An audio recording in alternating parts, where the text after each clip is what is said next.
661 সাল থেকে 750 সাল পর্যন্ত প্রায় 90 বছরের উমাইয়া খিলাফতের শেষের দিকে বিভিন্ন অভ্যন্তরীণ সংকট ও আরব ও অনারবদের মধ্যে বৈষম্য চরমে ওঠে। নবী সাল্লাল্লাহু তাআলা আলাইহি ওয়াসাল্লামের বংশধর, যাদের আলীদ বলা হয়, তাদের ওপর উমাইয়াদের নির্যাতনের মাত্রা বেড়ে গেলে নবী মুহাম্মদ সাল্লাল্লাহু তাআলা আলাইহি ওয়াসাল্লামের চাচা আব্বাস ইবনে আব্দুল মুত্তালিবের বংশধর উমাইয়াদের বিরুদ্ধে বিদ্রোহ শুরু করে, যাকে আব্বাসীয় আন্দোলন বলে। আব্বাসীয়দের মূল ঘাঁটি ছিল আফগানিস্তানের খোরাসান অঞ্চল। সেখান থেকে তারা উমাইয়া শাসনের বিরুদ্ধে বিদ্রোহ করে।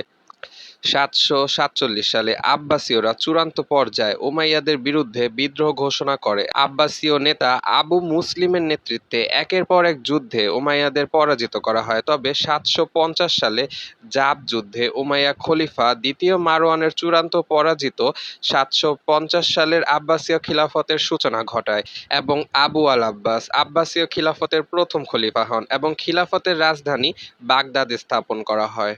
আব্বাসীয় খিলাফত ইসলামের ইতিহাসে প্রভাবশালী খিলাফত ছিল, যা 750 সাল থেকে 1258 সাল, প্রায় 500 বছর ইসলামিক খিলাফত টিকিয়ে রেখেছিল, যা ইসলামের ইতিহাসে দ্বিতীয় বৃহত্তম খিলাফত।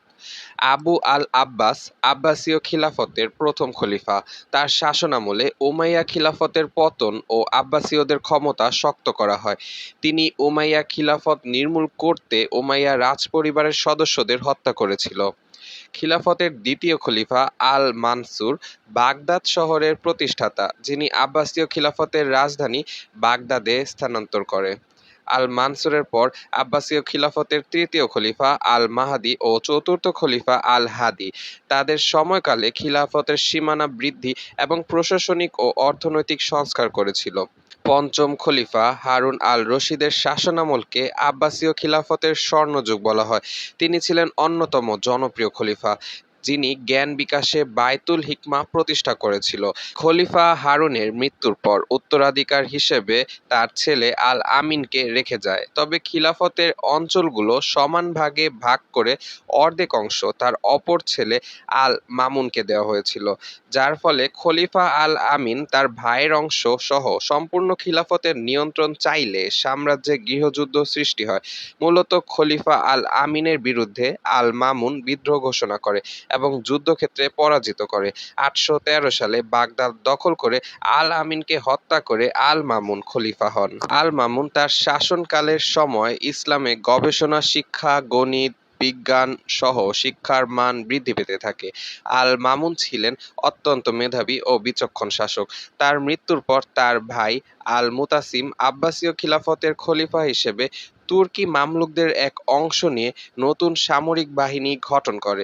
তার শাসনামলে বাইজেন্টাইন সহ বিভিন্ন সাম্রাজ্যে সফল অভিযানের মাধ্যমে আব্বাসীয় খিলাফতকে সামরিক দিক দিয়ে শক্তিশালী করে। তবে সামরিক বাহিনীতে অধিক তুর্কি সৈন্য নিয়োগ দেয়, যারা আব্বাসীয় খিলাফতে সামরিক সফলতা আনলেও পরবর্তীতে আব্বাসীয় খিলাফতের জন্য হুমকি হয়ে দাঁড়ায়। আল মুতাসিমের পর আল ওয়াথিক খলিফা হিসেবে একই পদক্ষেপ গ্রহণ করেছিল।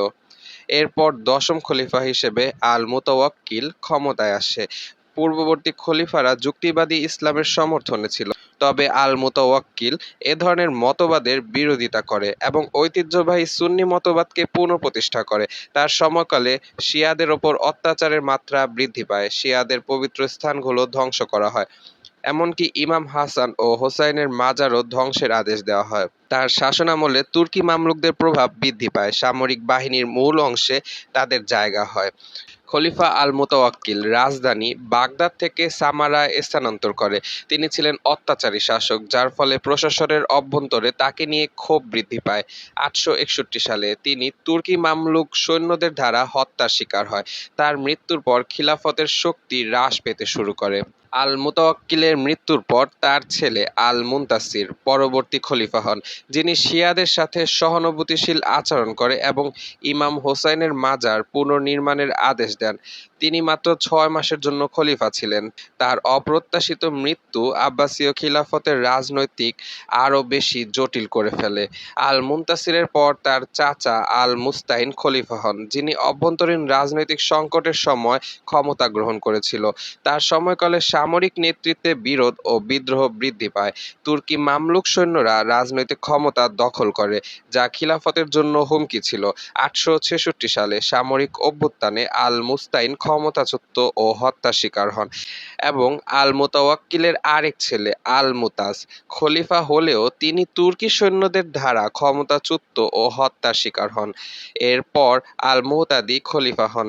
তিনি ছিলেন অত্যন্ত ধার্মিক। তিনি খিলাফতে ইসলামের অনুশাসন পুনরায় প্রতিষ্ঠা করতে চেয়েছিল এবং তুর্কি সৈন্যদের প্রভাব কমানোর চেষ্টা করেছিল। তবে পূর্ববর্তী খলিফাদের মতো তিনিও ক্ষমতাচ্যুত হন। পরবর্তী খলিফা হন আল-মুহতাদির, যিনি আব্বাসীয় খিলাফতের দীর্ঘস্থায়ী ও সফল শাসক ছিলেন। তার সময়কালে খিলাফত কিছুটা স্থিতিশীল ছিল।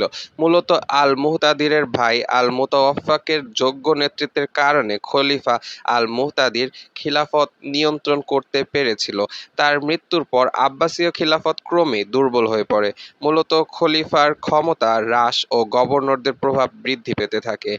আল-মুহতাদিরের ভাই আল-মুতাদিদ আব্বাসীয় খিলাফতের 16তম খলিফা হন, যিনি সাম্রাজ্যকে পুনরায় জীবিত করে এবং গভর্নরদের নিয়ন্ত্রণে আনার জন্য প্রশাসনিক সংস্কার চালু করেন। তিনি সামরিক বাহিনীর নেতৃত্বে পরিবর্তন করেন এবং বাইজেন্টাইনদের ও তুর্কিদের সাথে সম্পর্ক উন্নয়নের চেষ্টা করে। তিনি গভর্নরদের বিদ্রোহ দমন ও কেন্দ্রীয় নিয়ন্ত্রণ পুনঃপ্রতিষ্ঠা করে। আল-মুতাদিদের মৃত্যুর পর তার পুত্র আল-মুকতাফি খলিফা হন, যিনি ইসমাইলি শিয়া গোষ্ঠীদের বিদ্রোহ দমন করেছিল এবং অর্থনৈতিক অবস্থা পুনরুদ্ধার করে। আল-মুকতাফিরের মৃত্যুর পর তার ভাই আল-মুকতাদির মাত্র 13 বছর বয়সে আব্বাসীয় খিলাফতের খলিফা হন, তবে মূল ক্ষমতা ছিল তার মা সাগাবের হাতে। তার শাসনামলে খিলাফতের রাজনৈতিক বিশৃঙ্খলা অনেক জটিল হয়ে পড়ে। এই সময় রাজ্যে বিদ্রোহী শক্তি বৃদ্ধি পেতে থাকে। এছাড়া বুয়িদ ও ফাতেমীয় সাম্রাজ্য আব্বাসীয় খিলাফতের দুর্বলতার সুযোগকে কাজে লাগিয়ে আক্রমণের মাত্রা বৃদ্ধি করে। আল-মুকতাদির তার গোটা শাসনামলে খিলাফতে বিশৃঙ্খলা ও ভঙ্গুর ছিল। 932 সালে ক্ষমতায় থাকাকালীন আল-মুকতাদির বিদ্রোহীদের হাতে নিহত হন। তারপরে আল-কাহির খলিফা হলেও তারও সেই একই পরিণত হয়। এরপরে নামমাত্র খলিফা আল-রাদির সময়কালে প্রধানমন্ত্রীর হাতে মূল ক্ষমতা থাকে। আল-রাদির পর আল-মুত্তাকির সময়কালে সাম্রাজ্যের সামরিক শাসন তীব্রতর হয়। এরপর আল-মুস্তাকফি খলিফা হন এবং তার শাসনকালে 946 সালে বুয়িদ বিদ্রোহীরা বাগদাদ দখল করে নেন। এরপর বুয়িদদের অধীনে আল-মুতি আব্বাসীয় খিলাফতের খলিফা হন। এরপর বুয়িদদের অধীনে আল-তাই ও আল-কাদির খলিফা হন। তবে আল-কাদির তার দীর্ঘ শাসনকালে সুন্নি ইসলামের শক্তি ফিরিয়ে আনে এবং শিয়া ও বুয়িদদের বিরুদ্ধে অবস্থান করেন। তার মৃত্যুর পর তার পুত্র আল-কাইম খলিফা হন এবং তার শাসনামলে আব্বাসীয় খিলাফতে তুর্কি সেলজুকদের প্রভাব বৃদ্ধি পায়, এমনকি বাগদাদ দখল করে আল-কাইমকে নামমাত্র খলিফা করে রাখে। তারপর আল-মুকতাদি, আল-মুস্তাজির ও আল-মুস্তারশিদ নামমাত্র খলিফা ছিল এবং এ সময় সাম্রাজ্য অস্থিতিশীল ছিল। আল-মুকতাফি, আল-মুস্তাজিদ এবং আল-মুস্তাদি পর্যায়ক্রমে সেলজুকদের অধীনে নামমাত্র শাসক ছিলেন। তবে পরবর্তী খলিফা আল-নাসির সাম্রাজ্যের পুনরুদ্ধার করেন এবং সেলজুকদের প্রভাব কমানোর চেষ্টা করে। আল-জাহিরের শাসনামল ছিল সংক্ষিপ্ত সময়ের জন্য। তার ছেলে আল-মুস্তানসির খলিফা হন। এ সময় সাম্রাজ্যে শৃঙ্খলা ফিরে আসে, তবে তার সময়কালে মঙ্গোলদের আক্রমণের হুমকি ছিল। তবে তার মৃত্যুর পর খলিফা আল-মুস্তাসিম ছিলেন আব্বাসীয় খিলাফতের শেষ খলিফা। তার শাসনকালে 1258 সালে মঙ্গোল নেতা হালাকু খান বাগদাদ দখল করে আল-মুস্তাসিমকে হত্যা করে। মূলত হালাকু খানের হাতে বাগদাদের পতনের মাধ্যমে আব্বাসীয় খিলাফতের রাজনৈতিক ও সামরিক পতন ঘটে। মূলত নবম থেকে দশম শতাব্দীতে আব্বাসীয়দের নিয়ন্ত্রণ বুয়িদদের হাতে, 11শো শতাব্দীতে সেলজুকদের প্রভাব খিলাফতকে ক্রমেই দুর্বল করেছিল, খলিফাদের শক্তিও কমিয়ে দিয়েছিল। তবে 13শো শতকে চেঙ্গিস খানের নাতি হালাকু খানের হাতে রাজধানী বাগদাদের পতন ও মঙ্গোলদের দ্বারা বাগদাদে চালানো গণহত্যা আব্বাসীয় খিলাফতের চূড়ান্ত পতন ঘটে।